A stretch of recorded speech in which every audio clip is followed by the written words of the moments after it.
नमस्कार. मी मुकुंद गोविंद कुलकर्णी, MA वेदांग ज्योतिष. माझ्या वेद अध्यात्म ज्योतिष या यूट्यूब चॅनलवर प्रथमतः आपणा सर्वांचं मनपूर्वक स्वागत करतो. मित्रांनो, आपल्या आजूबाजूला असे अनेक जण आपल्याला दिसतात की ज्यांच्याकडे पैसा येतो पण टिकत नाही. काही जण खूप मेहनत करूनही अपेक्षित यश मिळू शकत नाहीत.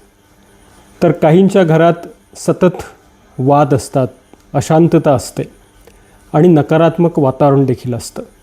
यामागे फक्त नशीबच आहे का हो? नाही.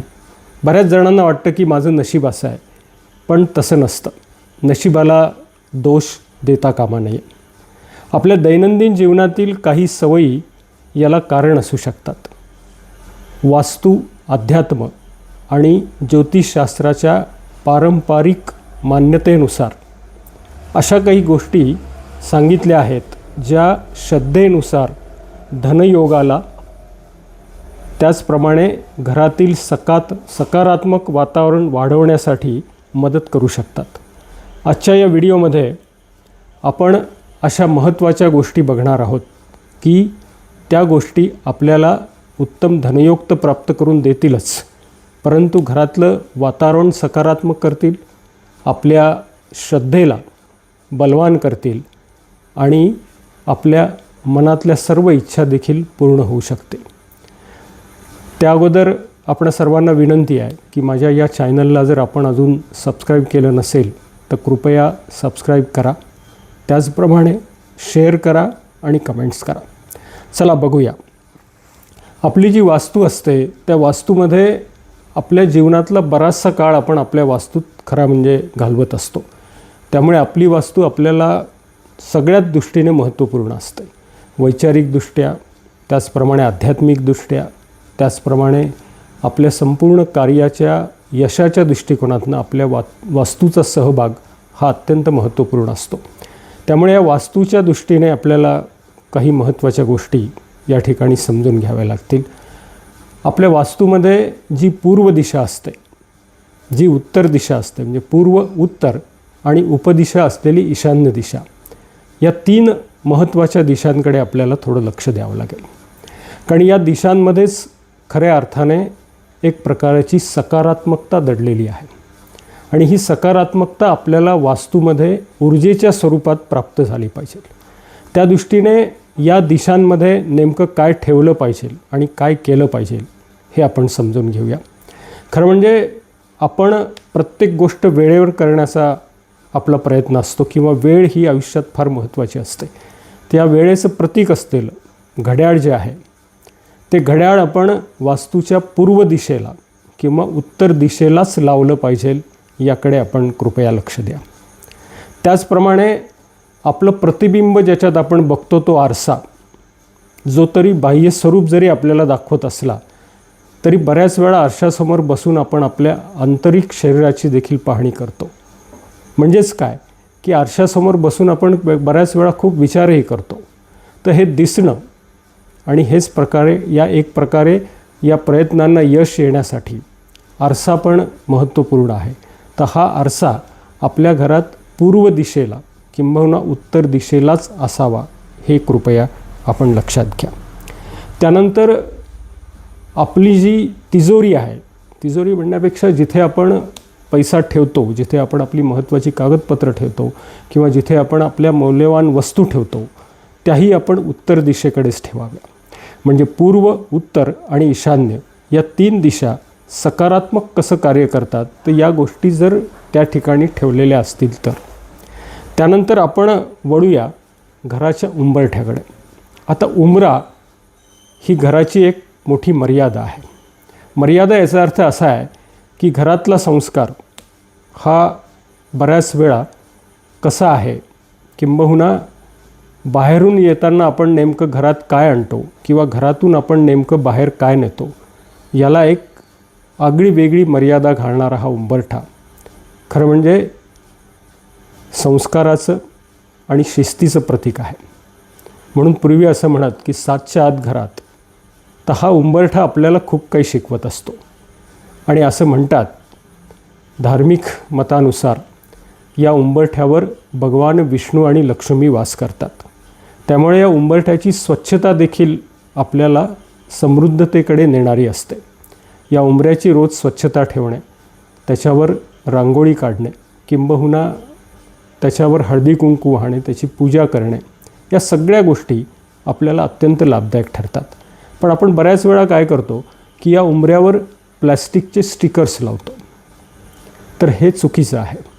वर्षानुवर्षे असे स्टिकर लावल्यामुळे त्या उंबऱ्याचं पावित्र्यही कमी होऊ शकतं. या उंबऱ्याचं वैशिष्ट्य असं असतं की याला रोज स्वच्छ करणं आणि याची रोज पूजा करणं हे दैनंदिन जीवनातलं एक महत्त्वाचं काम आहे. त्याचप्रमाणे आपल्या घराचा दरवाजा, मुख्य दरवाजा ज्याला आपण म्हणतो, या दरवाजाच्या चौकटीच्या वर महागणपतींचं स्थान आहे. तर या महागणपतींचं स्थान यासाठी आहे की घरातून बाहेर पडताना आणि घरात येताना दोन्ही वेळेस यांचा आशीर्वाद घेऊनच आपल्याला आत यावं लागतं. किंबहुना आपण म्हणतो ना की उंबरा ओलांडून आत येणं. उंबरा ओलांडताना लक्ष्मीनारायण स्वरूप असलेला उंबरा आणि वर असलेले महागणपती, या दोघांचा एक प्रकारचा आशीर्वाद, त्यांनी दिलेली ऊर्जा आपल्याला घरात येतानाही उपयोगी येते आणि घरातून बाहेर जाताना उपयोगी येते.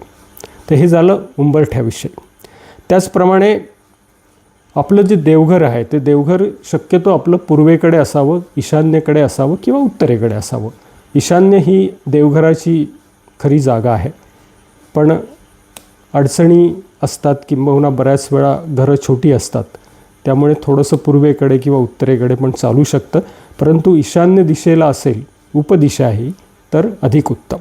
आता या देवघरामध्ये आपण रोज देवाची पूजा तर करतोच, पण पूजा करत असताना जो दीप प्रज्वलित करतो त्या दिव्यालाही शास्त्रामध्ये खूप महत्त्व आहे. दीप प्रज्वलित करणं याचा अर्थ असा आहे की अंधकारातून उत्कर्षाकडे जाणं किंवा खऱ्या ज्ञानाचा प्रकाश दिसणं, जे सत्य आहे, जे खरं ज्ञान आहे ते आत्मसात करण्यासाठी दीप प्रज्वलित करण्याची पद्धत आहे.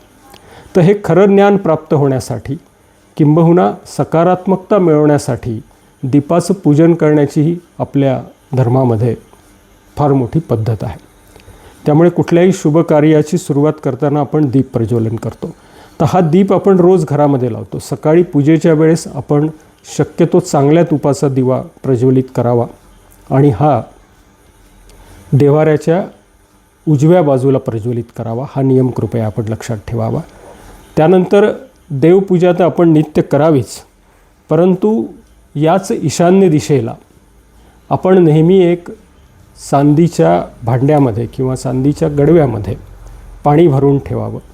हे पाणी आपल्याला दिवसभरामध्ये एक वेगळी ऊर्जा मिळवून देतं.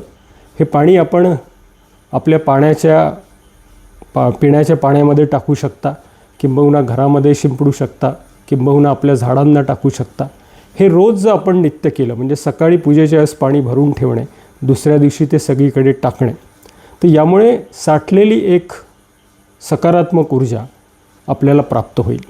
कारण ईशान्य दिशा ही सर्वात उत्तम दिशा आहे आणि त्या ठिकाणी एक प्रकारची दैवी शक्ती वास करते. प्रत्येकाच्या वास्तूमध्ये ईशान्य दिशेला एक दैवी शक्ती असते. ही अदृश्य स्वरूपात जरी असली तरी ती जलस्वरूपामध्ये आपल्याला अशा रीतीने प्राप्त करून घेता येतं.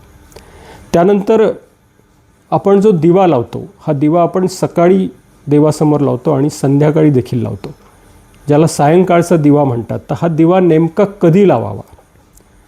कारण आपण सायंकाळ होते तेव्हा दिवा लावतो, पण याचं एक मर्यादा अशी आहे की हा 7:36 आपण दिवा लावू शकता किंवा त्याच्या आत लावू शकता. हा दिवा लावताना दिव्याची प्रार्थना करणं खूप गरजेचं आहे, जसं आपण शुभं करोती म्हणतो. त्याचप्रमाणे त्याच वेळेस आपण तुळशीजवळ देखील दिवा लावतो. या तुळशीजवळ दिवा लावताना तुळशीचीही प्रार्थना करणं खूप गरजेचं आहे, कारण तुळशी ही लक्ष्मी स्वरूप आहे. त्याचबरोबर या तुळशीला रोज पाणी घालणं आणि दर शुक्रवारी तुळशीच्या मुळाशी दूध वाहणं हे देखील एक लक्ष्मी प्राप्तीचा एक अतिशय चांगला उपाय. आता या तुळशीलाही व्यवस्थित ठेवणं, तिची निगा राखणं हे सुद्धा सकारात्मकता वाढवण्याचं एक साधन आहे. त्यानंतर या आपल्या घरामध्ये जर एका रेषेत 3 दरवाजे असतील तर हे फार हानिकारक आहे, हे लक्षात घ्या. एका रेषेत 3 दरवाजे असणं याचा अर्थ असा आहे की घरामध्ये येणारी सकारात्मक ऊर्जा घरात टिकणारच नाही. ती एका दारातून येऊन तिसऱ्या दारातून निघून जाते. त्यामुळे एका रेषेत 3 दरवाजे असतील तर हा एक मोठा नकारात्मकता पसरवणारा भाग आहे.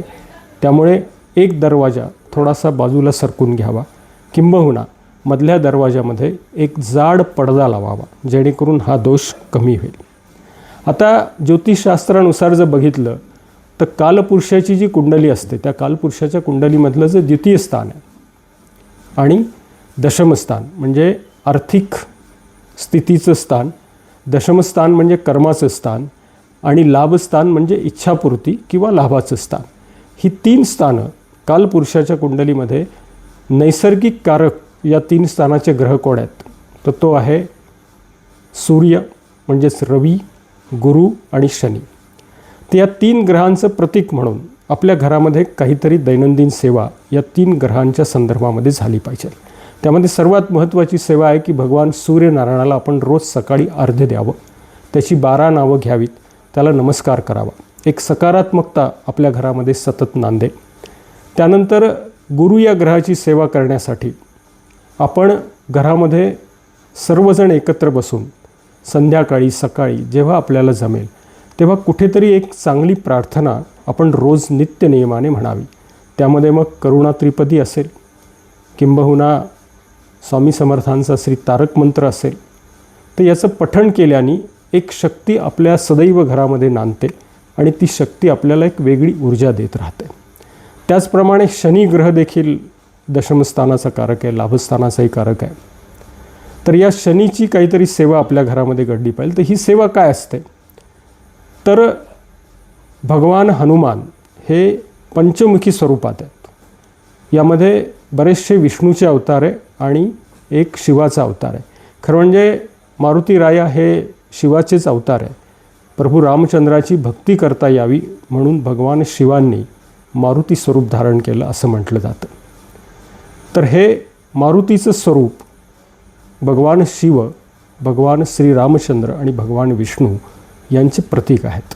त्यामुळे पंचमुखी हनुमानाची सेवा आपल्या घरात व्हावी, किंबहुना हनुमानाची सेवा किंवा पंचमुखी हनुमानाची सेवा या दृष्टीने रोज किंवा आठवड्यातून किमान एकदा तरी आपण श्री मारुती स्तोत्र, श्री हनुमान चालिसा किंवा श्री रामरक्षा याचं पठण सामुदायिकरित्या करावं, म्हणजे घरातल्या सर्वांनी एकत्र बसून करावं.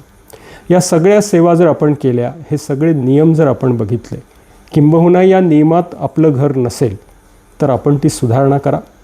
त्याचबरोबर या सगळ्या गोष्टी जर आपण पाळल्या तर निश्चितपणे आपल्याला एक वेगळं समाधान प्राप्त होईल. खरं म्हणजे पैसा कितीही कमवला तरी तो कमीच असतो, परंतु या पैशापासून मिळणारं समाधान हे सर्वात महत्त्वाचं आहे आणि ते समाधान आपल्याला या सेवा मिळवून देतील. समाधान मिळालं की माणूस खऱ्या अर्थाने सुखी होतो.